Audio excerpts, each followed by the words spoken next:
अस्सलाम वालेकुम स्टूडेंट्स आज का हमारा टॉपिक है that is Newton third law.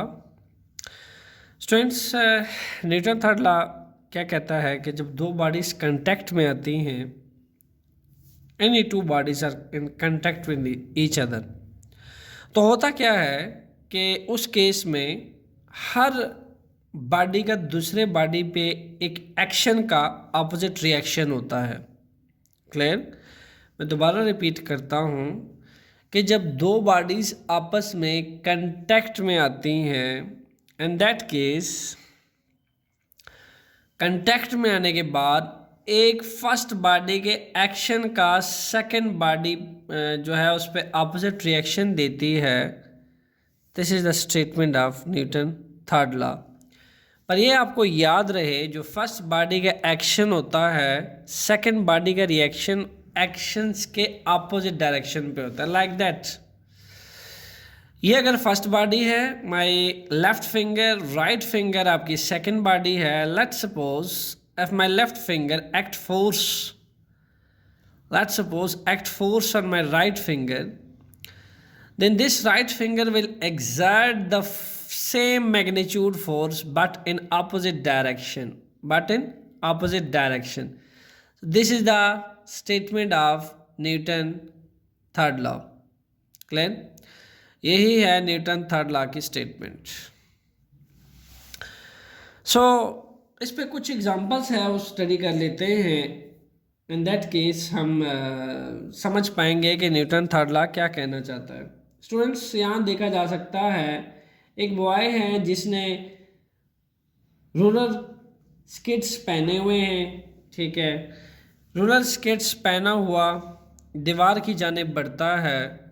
जब वो दीवार की जानिब बढ़ता है तो वो अपने आप को कैसा महसूस करता है? जब वो दीवार के पास चला जाता है और अपने हाथ दीवार पे पुश करता है, इन दैट सेंस वो फील करता है कि वो दीवार पे फोर्स लगा रहा है और अपने आप को फील करता है कि दीवार भी कहीं ना कहीं उस पर एक रिएक्शनल फोर्स लगा रही है अपोजिट डायरेक्शन में। ठीक है, तो ये बॉय जो इस दीवार पे फोर्स लगा रहा है, ठीक है, ये इस बॉय का क्या है, ये इसका एक्शन है। और ये दीवार जो है वॉल, ये इस पे अपोजिट डायरेक्शन में फोर्स लगाएगी। ठीक है, और इस फोर्स की डायरेक्शन बिल्कुल अपोजिट होगी किस फोर्स से? जो ये बॉय जो है इस वॉल पे लगाएगा। Both are in opposite direction. देखिए, यही तो कहता है न्यूटन कहता है टू एवरी एक्शन लाइक। अब यहाँ पे एक्शन क्या है? Boy exert force on the wall. अब वही चीज़ है, there is always in equal. अब बराबर इक्वल एक रिएक्शन फोर्स लगेगी बट इन अपोजिट रिएक्शन में एक फोर्स लगेगी। तो यहाँ हमने देखा कि जो अपोजिट फोर्स है ये एक्सर्ट हो रही है by the wall, makes the boy on roller skids move backward. तो ये स्किड्स जो है ये इसको रोल करता हुआ बॉय को जब इस दीवार के साथ टकराता है, ठीक है, इन दैट केस कोलाइड करने के बाद वॉल जो है इसको पुश बैक करती है। ठीक है, और बॉय जो है उस पर एक फोर्स लगती है जिससे बॉय बैकवर्ड पे आ जाता है। फर्स्ट इसके पास हो जाता है, एक्शन फोर्स लगाता है, बैकवर्ड पे एक वॉल इस पर एक रिएक्शनल फोर्स लगाती है इक्वल मैग्नीट्यूड पे, जिससे बॉय अपने आप को दीवार से दूर जाता महसूस करता है। यानी उसका जो रोलर है वो उसको बैकवर्ड की तरफ ले जाता है रोल करता हुआ।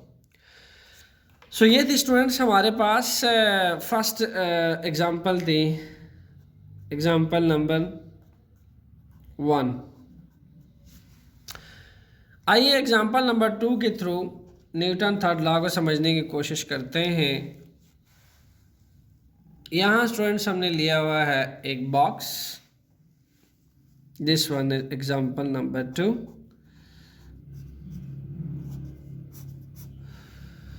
यहाँ पे आपको नज़र आ रहा है एक बॉक्स जो कि ग्राउंड के ऊपर यानी अर्थ के ऊपर पड़ा हुआ है। ठीक है, अब क्या है कि इस बॉक्स का जो वेट होगा, लाजमी सी बात है इस बॉक्स का कुछ ना कुछ मास होगा। ड्यू टू इट्स मास जो है ग्रेविटी इसको अट्रैक्ट करेगी अपनी तरफ, तो इसका वेट जो है ये weight W is equal to weight is equal to mg, ये डाउनवर्ड अट्रैक्ट हो रहा होगा।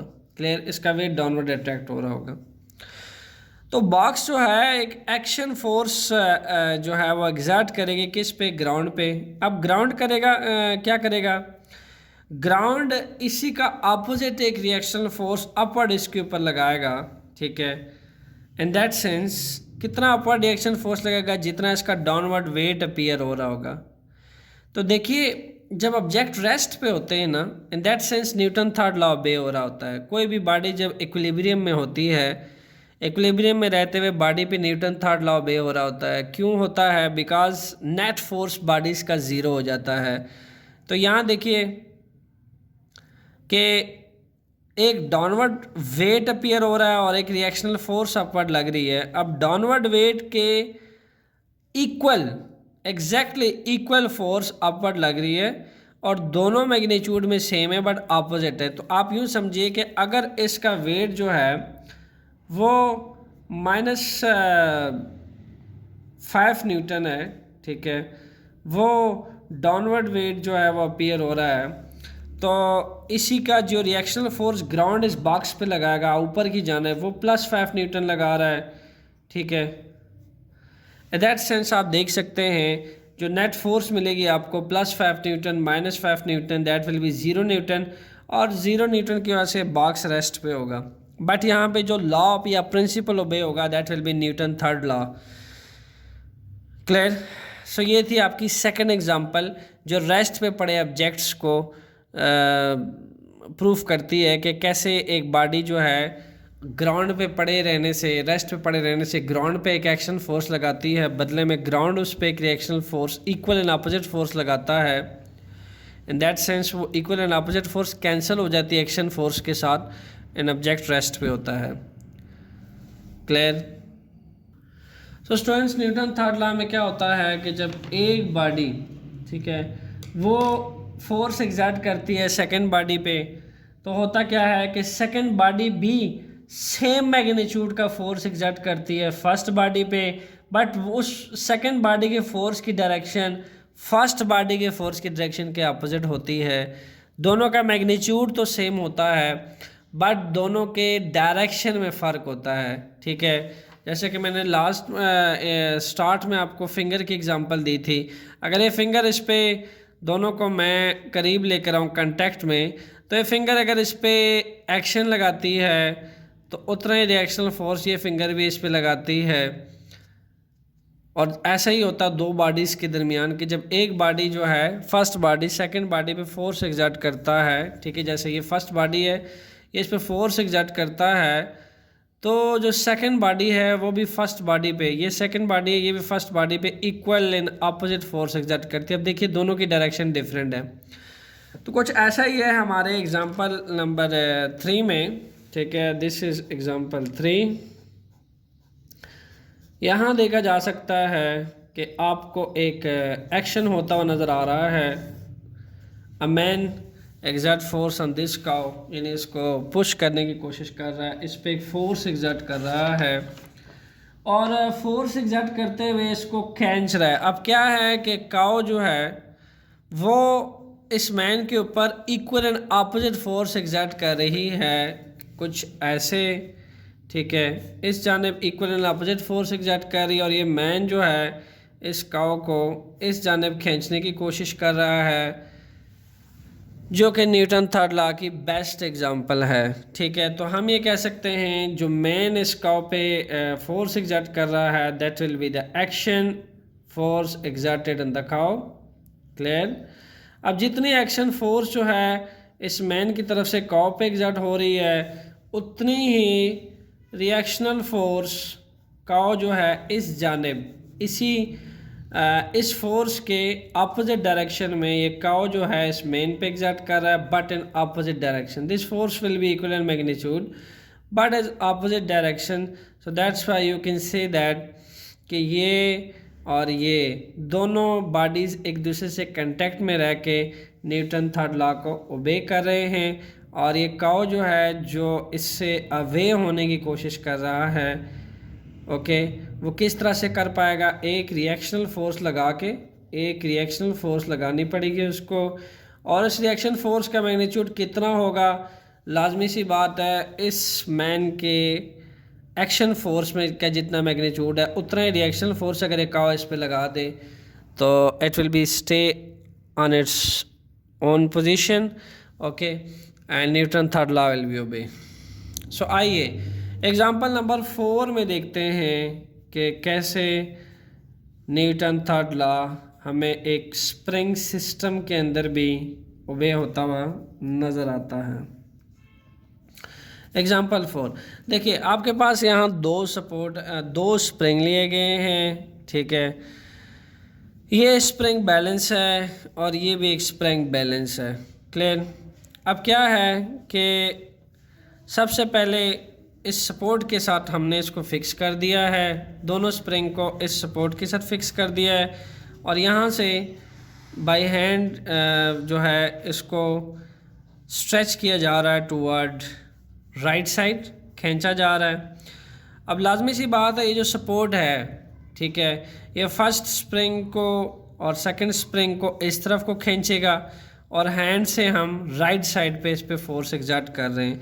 अब वो फोर्स जो हम हाथों से इन दोनों स्प्रिंग पे राइट साइड से एक्सप्रेस कर रहे हैं वो होगा एक्शनल फोर्स, और वो फोर्स जो इस सपोर्ट की वजह से इन स्प्रिंग पे लेफ़्ट साइड की जानिब लगेगी, यानी ये स्प्रिंग इनको लेफ़्ट साइड को खींचेगा, वो होगी रिएक्शनल फोर्स। तो वंस अगेन हम कहते हैं कि लेट सपोज हम इस हुक को पकड़ के हाथ से 4 न्यूटन की फोर्स लगा रहे हैं और इसको स्टिच करते हुए लेफ़्ट से राइट की तरफ खींचते हैं 4 न्यूटन की फोर्स लगा के, तो ये सपोर्ट इन दोनों स्प्रिंग को कितना अपनी तरफ खींचेगा? अपोजिट मैग्नीट्यूड में खींचेगा 4 न्यूटन के, but in opposite direction. So ये एक्शन जो है, to every action there is a reaction, okay, but in opposite in direction. So this support will put its reaction but in opposite in direction to our hand को एक reaction force face करनी पड़ेगी support की तरफ से। यहाँ भी once again हम कह सकते हैं न्यूटन थर्ड लॉ जो है वो बे होगा। सपोर्ट जो है 4 न्यूटन फोर्स के साथ इसको लेफ़्ट को खींचेगा और हाथों की तरफ से हम इसको राइट को खींच रहे हैं अपोजिट इन डायरेक्शन में, but in equal magnitude. So students, next हमारा एग्जांपल है कि ड्यूरिंग वॉकिंग क्या होता है कि फर्स्ट ऑफ ऑल अब इसके कुछ एप्लीकेशंस पढ़ लेते हैं। हाउ डू वी वॉक, इसकी फर्स्ट एप्लीकेशन है न्यूटन थर्ड लॉ में। होता क्या है स्टूडेंट्स के जब हम वॉक करते हैं ग्राउंड के ऊपर, ठीक है, व्हेन वी वॉक, सो इस एग्जांपल में देखा जा सकता है when we walk on the ground, देखा जा सकता है कि when we walk on the ground then our foot, okay, foot, ये हमारे फुट हैं, ये क्या करते हैं, then our foot pushes the ground backward. हमारे जो फुट है during walking it pushes the ground backward. तो एक्चुअल में हम क्या कर रहे होते हैं, इन अदर वर्ड हम एक्शन कर रहे होते हैं by foot on the ground, there is action by foot on the ground, clear. अब होता क्या है कि बदले में जो ग्राउंड है वो जो फुट है वो जब अर्थ के साथ कांटेक्ट में आता है तो हम पे एक ये बैकवर्ड फोर्स लगाता है और यहाँ से हम पे एक फॉरवर्ड फोर्स लगती है, रिएक्शन फोर्स लगती है, ठीक है। तो जो ग्राउंड है ये पुश करता है हमारे फुट को फॉरवर्ड, ठीक है। ग्राउंड को हम अपनी तरफ से बैकवर्ड पुश कर रहे होते हैं ड्यूरिंग वॉकिंग, ग्राउंड को बाय फुट हम अपनी तरफ से बैकवर्ड पुश करते हैं, बट जो ग्राउंड है वो हमारे फुट को जो है वो फॉरवर्ड करता है by exerting reactional force on our feet, ठीक है। तो हम ये कह सकते हैं कि ग्राउंड की तरफ से जो फोर्स लगती है, ठीक है, वो आपकी रिएक्शनल फोर्स कहलाती है, और आप ये कह सकते हैं कि ग्राउंड की तरफ से हम पे एक फॉरवर्ड रिएक्शन लगता है, ठीक है, फॉरवर्ड रिएक्शन लगता है, और जो हमारे फीट की तरफ से ग्राउंड पे लगती है हम अपनी तरफ से एक ग्राउंड पे फोर्स लगाते हैं और ग्राउंड को बैकवर्ड पुश करने की कोशिश करते हैं, बदले में ग्राउंड हम पे आगे फॉरवर्ड फोर्स लगाता है, तो हम वॉकिंग को कंटिन्यू करते हैं। ठीक है, तो यहाँ भी अभी आपको देखा जा सकता है न्यूटन थर्ड लॉ ओबे होता है। और मैंने नेक्स्ट फिगर में शो किया हुआ है जिस पे मैंने लिखा है it is difficult to walk on slippery ground. एक तो देखिए स्लिपरी ग्राउंड पे वॉक करना क्यों इतना मुश्किल होता है। देखिए स्लिपरी ग्राउंड में लेस फ्रैक्शन होती है। ठीक है, स्लिपरी ग्राउंड में क्या होता है, less friction. There is very less friction and slippery ground, so हमें बहुत केयरफुली चलना पड़ता है। पर यहाँ पे भी न्यूटन थर्ड लॉ ऑफ बे होता है। न्यूटन थर्ड लॉ कैसे बे होता है, देखिए होता ये है कि जब ग्राउंड स्लिपरी होता है तो it is very difficult to walk. Why? Because on slippery ground the friction is very much less and we cannot exert a backward reactional force on slippery ground। हम backward reactional force slippery ground पे नहीं लगा पाते। ठीक है, अब ऐसी या आइस ग्राउंड हो, आप अमूमन मर ही जाते हैं, तो आप देखते हैं कि उनकी रोड्स जो हैं वो बहुत स्लिपरी होती हैं। बहुत स्लिपरी क्यों होती है? ड्यू टू उन पे आइस आई होती है, और आइस जब उस पर फ्लोट करती है रोड्स के ऊपर, तो फ्रैक्शन बहुत बहुत बहुत कम हो जाता है। इन दैट केस हमारी तरफ से बैकवर्ड फोर्स एग्जर्ट नहीं हो पाती ग्राउंड के ऊपर। और जब हमारी बैकवर्ड फोर्स का मैग्नीट्यूड कम होता है तो रोड हमें फॉरवर्डली फोर्स हम पे एग्जर्ट करती है और स्लिपरी होने के चांसेस बहुत ज़्यादा हो जाते हैं। लेकिन अगर आप एक खुश्क रोड पे, ठीक है, जिसमें कह लें कि आइस रोड ना हो, ठीक है, और यूँ भी कह लें कि स्लिपरी रोड ना हो, एक नॉर्मल रोड हो, तो उस पर आप देखें कि न्यूटन थर्ड लॉ बे होता है। फीट से जो हम बैकवर्ड फोर्स लगाते हैं, ग्राउंड को पुश करते हैं, बैक को ग्राउंड जो है हम पे एक फॉरवर्ड फोर्स हमें आगे की तरफ पुश करता है, धकेलता है, हम पे एक फॉरवर्ड फोर्स लगाता है। न्यूटन थर्ड लॉ को फिर इसी तरह आप आइस रोड के ऊपर देख सकते हैं कि कैसे हम पे एक रिएक्शनल फोर्स लगती चली जाती है, बिकॉज हमारी एक्शनल फोर्स का मैग्नीट्यूड कम होता है। स्टूडेंट्स, न्यूटन थर्ड लॉ को ना सिर्फ यहाँ पे बल्कि एक सेकंड एग्जांपल है वहाँ पे भी देखा जा सकता है। ये जो इस फिगर में आपको नज़र आ रहा है स्विमर में भी न्यूटन थर्ड लॉ बे होता है। जो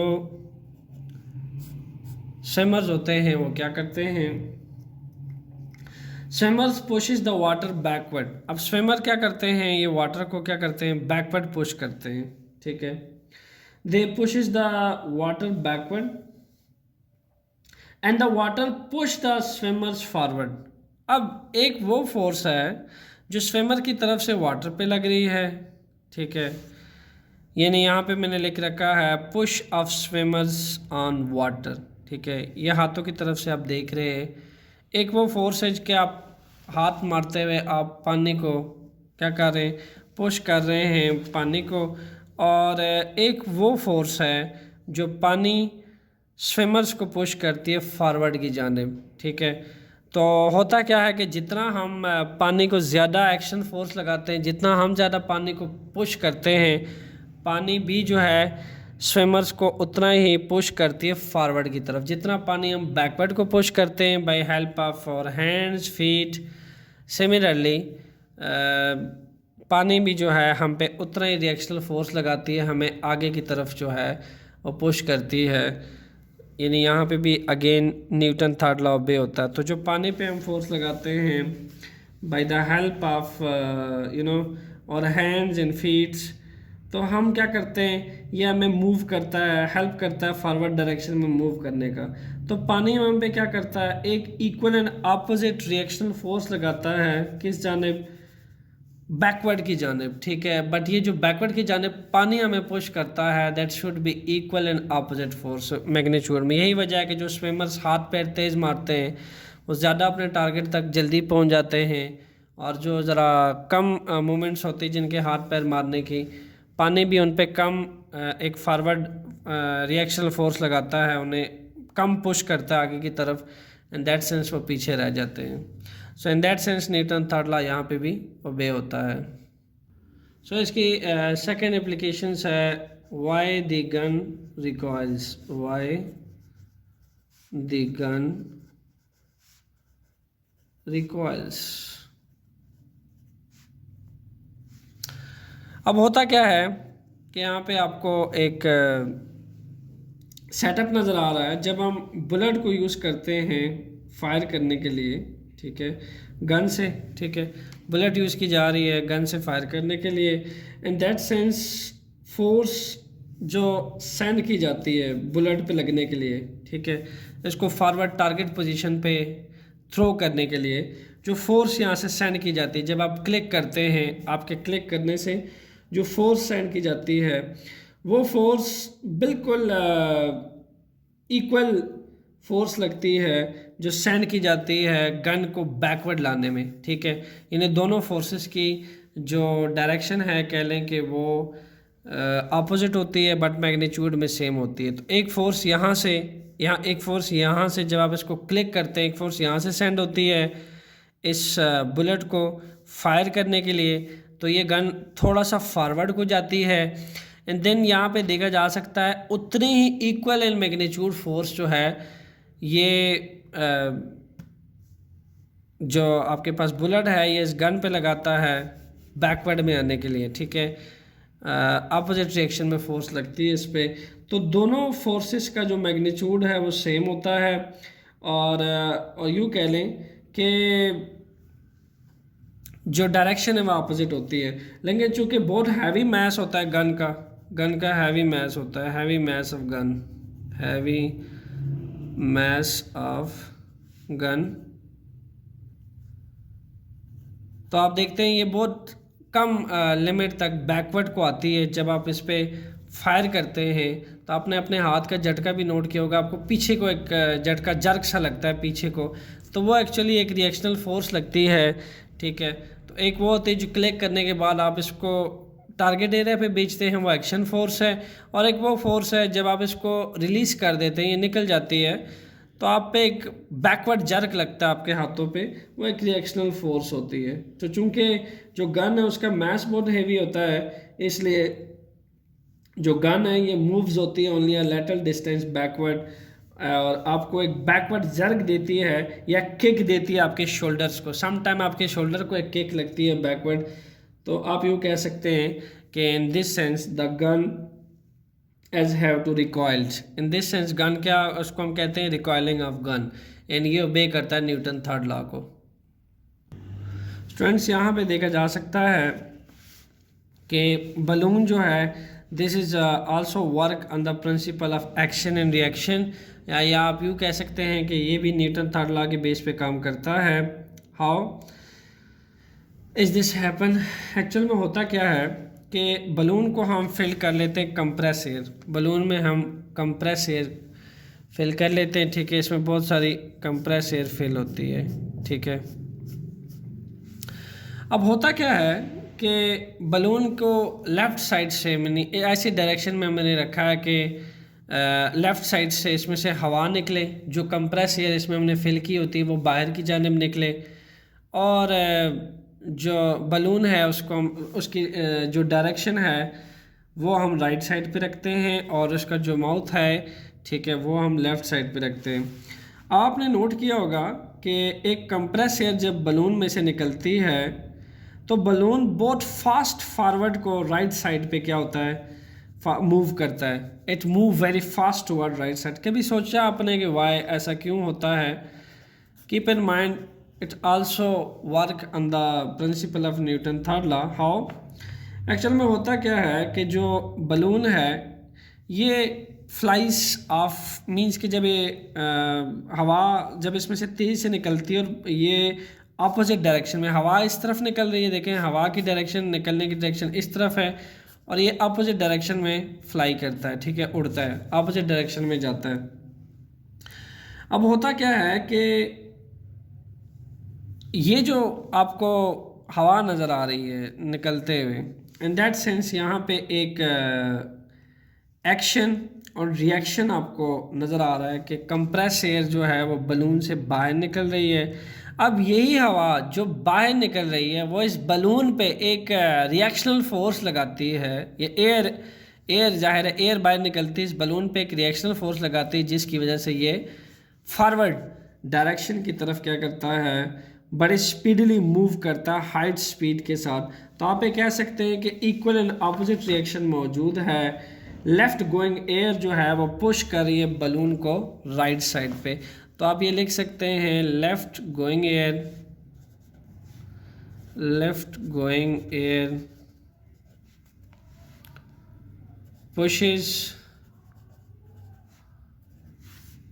pushes the balloon right side। Clear. तो यानी जब आपने इसका मुंह खोल दिया तो इसमें से जो एयर जो है वो कंप्रेस एयर निकल रही है, ये एक्शन था। बदले में जो एयर है वो इस बलून पे इक्वल एंड अपोजिट डायरेक्शन में फोर्स एग्जर्ट करती है और इस बलून को पुश करती है फॉरवर्ड डायरेक्शन पे। स्टूडेंट, ना सिर्फ बलून बल्कि जो जेट एरोप्लेन एंड रॉकेट्स हैं, जेट एरोप्लेन, वो भी बिल्कुल इसी प्रिंसिपल पे काम करते हैं। जेट एरोप्लेन, आइए पढ़ते हैं इसको कि इसमें कैसे आपका न्यूटन थर्ड लॉ ओबे होता है। होता क्या है स्टूडेंट्स के jet engine in that sense जब बर्निंग ऑफ फ्यूल होती है आपके पास, ठीक है, बर्निंग ऑफ फ्यूल से बहुत सारी गैसेस जो है इसके एंड साइड से बाहर की जानिब निकल रही होती हैं, ठीक है। तो ये सारी की सारी एयर जो है ये बैकवर्ड की जानिब निकल रही है, ठीक है, सारी एयर बैकवर्ड की जानिब निकल रही है।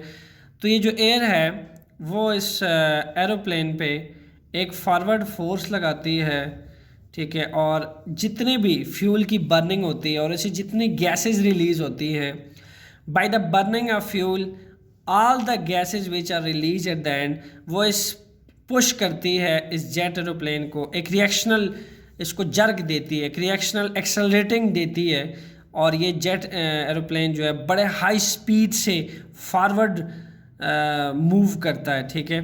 तो आप कह लें कि जो बर्निंग ऑफ फ्यूल है, ठीक है, एग्जॉस्ट गैसेस जो इसके बैकवर्ड से निकल रही है बाय बर्निंग ऑफ फ्यूल, वो इसका एक्शन होता है, ठीक है। रिएक्शनल में यही गैसेस जो बाहर निकल रही थी वो एक तेज़ एक्सेलरेटिंग स्पीड देती है जेट एरोप्लेन पे और इसको फॉरवर्ड पुश करती है बड़े हाई स्पीड के साथ, ठीक है। तो ये भी आपके एक्शन एंड रिएक्शन प्रिंसिपल पे काम करता है, ठीक है। ये बैकवर्ड से जो गैसेस निकल रही है दिस इज़ द एक्शन, और यही गैसेस मिल के जब ये निकलती हैं तो इसके ऊपर एक फॉरवर्ड फोर्स एग्जर्ट करती हैं, जैसे जेट एरोप्लेन बड़ी मूव करता है फॉरवर्डली तेज स्पीड के साथ, हाई स्पीड के साथ। सो यहाँ पे अगेन मैंने शो किया हुआ है दोनों को इकट्ठा। अगर आप एक बलून की एग्जांपल देखें तो आपने कभी सोचा है कि बलून में जब आप एयर को कंप्रेस कर देते हैं और बलून जब फुली एक्सपेंड हो जाता है, तो बिल्कुल ऐसे ही आप एक रॉकेट को रख लीजिए और एक तरफ बलून को रख लीजिए, ठीक है। आप देखते हो कि जो बलून है जब आप उसका टॉप साइड इस तरफ को रखिए और बॉटम साइड जो है अपनी तरफ रखिए, एक फुल कंप्रेस एयर बलून को जब आप खोलते हैं, जब आप इसको ओपन करते हैं, ठीक है, इसका मुंह खोलते हैं, तो आप देखते हैं कि एकदम बलून आपके हाथ से छोड़ के फॉरवर्ड तेज़ी से जाता है, फॉरवर्ड डायरेक्शन में, जिसकी बात ऑलरेडी हम कर चुके हैं। अब जब इसमें से बहुत सारी कंप्रेस एयर बाहर को निकलती है ना इस डायरेक्शन में, ठीक है, कंप्रेस एयर बाहर को इस डायरेक्शन में निकलती है, तो ये बलून चूँकि कंप्रेस एयर पे एक फोर्स एग्जर्ट करता है जो कि एक्शन फोर्स होती है ताकि हवा इसमें से बाहर निकल जाए, ठीक है, और ये जिस स्टेट में होता है वो स्टेट वापस ऑब्टेन कर सके अपना साइज, शेप, वॉल्यूम।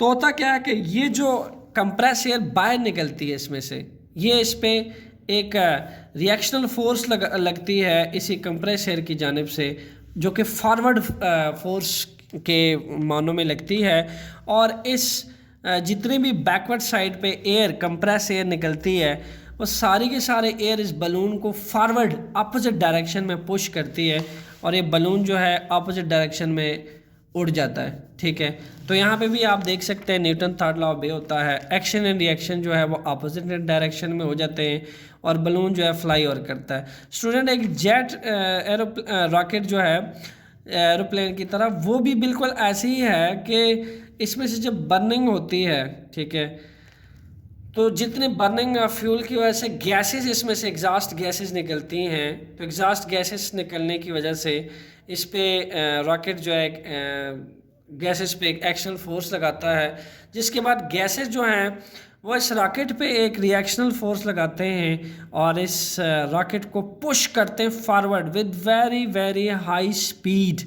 तो ये रहा गैसेस का रिएक्शन। जब फ्यूल की बर्निंग होती है उससे एग्जॉस्ट गैसेस बाहर निकलती हैं, तो एग्जॉस्ट गैसेस जो हैं वो रॉकेट की जानिब से इन पे एक एक्शन फोर्स लगती है। सो बर्निंग का फ्यूल बदलता है गैसेस में, गैसेस इस रॉकेट पे एक रिएक्शन फोर्स लगाता है अपोजिट डायरेक्शन पे। तो ऐसे में रॉकेट बड़े हाईली स्पीडली अपने टारगेट एरिया में फ्लाइंग स्टार्ट करता है और यहाँ पे भी एक्शन एंड रिएक्शंस का एक इक्वलेंट मैग्नीट्यूड का, क्योंकि जितनी फ्यूल की बर्निंग होती है, जितनी गैसेस एग्जॉस्ट तेज़ी से होती हैं, उतनी हाईली स्पीड से रॉकेट फ्लाई करता है, अपने टारगेट एरिया को अचीव करता है। ठीक है, बिकॉज जितना बड़ा एक्शन होगा मैग्नीट्यूड में उतना ही रिएक्शन मिलेगा अपोजिट डायरेक्शन में।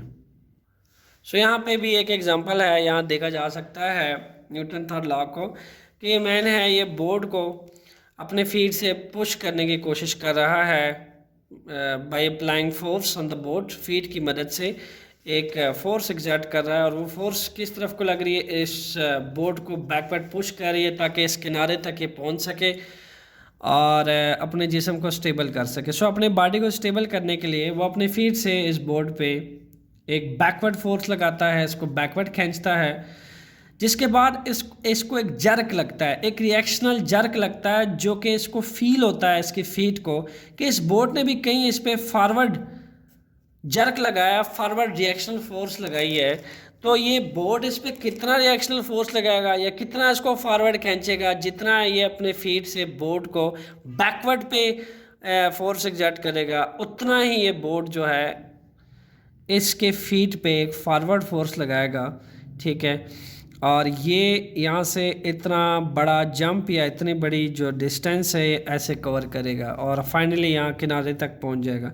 लेकिन देखा जा सकता है जो फोर्स लग रही है इसके फीट से बोर्ड पे, ये इसका एक्शन है, दिस इज़ द एक्शन। ठीक है, इसको बैकवर्ड को खींच रहा है, बदले में बोर्ड जो है वो इसके फीट को फॉरवर्ड को खींच रही है। In that sense, once again, action and reaction, या यूँ कह लीजिए for every action there is a reaction but opposite in direction। Second example देखी जा सकती है यहाँ पे, the woman pushes the water backward। ठीक है, अब देखा जा सकता है कि ओर्स की हेल्प से, ठीक है, ये जो बोट्स में बैठ के हम ओर्स यूज़ करते हैं और ओर्स का फंक्शन क्या होता है, ओर्स के फंक्शन से हम पानी को बैकवर्ड पुश करते हैं, पानी को हम क्या करते हैं बैकवर्ड पीछे धकेलते हैं। ठीक है, बदले में क्या होता है कि बैकवर्ड गोइंग वाटर, जो पानी पीछे को पुश होता है, पीछे को हम ओर्स की मदद से, ठीक है, ये भी एक लेफ़्ट साइड पे एक ओर्स है और एक राइट साइड पे ओर्स है और दोनों लेफ़्ट राइट हैंड की तरफ से हम अपने हाथों के मूवमेंट से, फॉरवर्ड बैकवर्ड मूवमेंट से ओर्स को मूवमेंट देते हैं, जिसके ओर से एक बैकवर्ड फोर्स लगती है यानी एक्शनल फोर्स लगती है वाटर पे और पानी को एक तरह से हम पीछे को पुश करते हैं। अब जो पानी पीछे को पुश होता है वो भी हमें एक फॉरवर्ड जर्क देता है। अब जितना हम इस ओर्स की मदद से वाटर को एक बैकवर्ड जर्क देते हैं, वो पीछे पुश होता हुआ पानी उतना ही हमें फॉरवर्ड जर्क देता है रिएक्शनल फोर्स बन के। ठीक है, this happening makes the boats move forward. इस तरह से जो बोट्स है वो फॉरवर्ड मूव करती है। ठीक है, मैं अगेन रिपीट करता हूँ कि जो बैकवर्ड गोइंग वाटर जो है यानी जो इस ओर से वाटर पीछे को जाता है एक्शनली, वो बैकवर्ड गोइंग वाटर एक रिएक्शनल फोर्स लगाता है एंड पुश हमें पुश करता है फॉरवर्ड को, and this forward and backward are equal in magnitude but opposite in direction. Once again you can see that यहाँ पे भी आपके पास न्यूटन थर्ड लॉ ऑफ बे होता है। स्टूडेंट्स ये थी बहुत सारी एग्जांपल्स जिससे मैंने आपको ये समझाने की कोशिश की कि हमारे डेली लाइफ में किसी भी एक्शन का एक अपोजिट रिएक्शन होता है, इक्वल मैग्नीट्यूड होता है बट अपोजिट इन डायरेक्शन होता है। होपफुली इन तमाम एग्जांपल से आपको न्यूटन थर्ड लॉ बहुत अच्छे से समझ आया होगा। सो कमेंट्स करके मुझे ज़रूर बताइएगा कि आपको मेरी ये वीडियो कैसी लगी। और next topic will be tension and force. Thanks.